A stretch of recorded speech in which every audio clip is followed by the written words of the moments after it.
Hey guys, welcome back to the Archway to Heaven. Today I'm going to be showing you guys how to make my go-to Rice Krispie treats.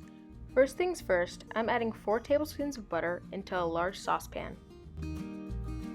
After that, I'm adding 10 ounces of marshmallows into that pan and letting them melt over about 4 minutes.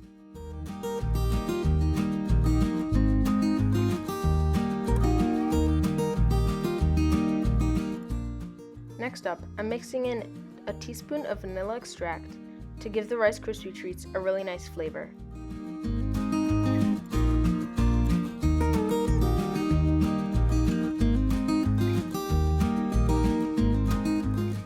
Finally, I'm folding 6 cups of Rice Krispie cereal into my marshmallow mixture, then pressing them into a buttered pan and letting them sit in the refrigerator for about an hour or 2.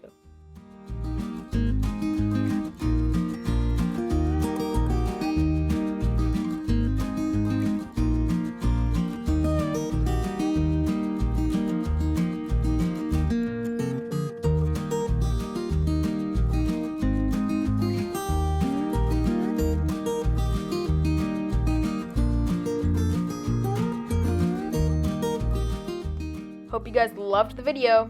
Please remember to like, comment, and subscribe.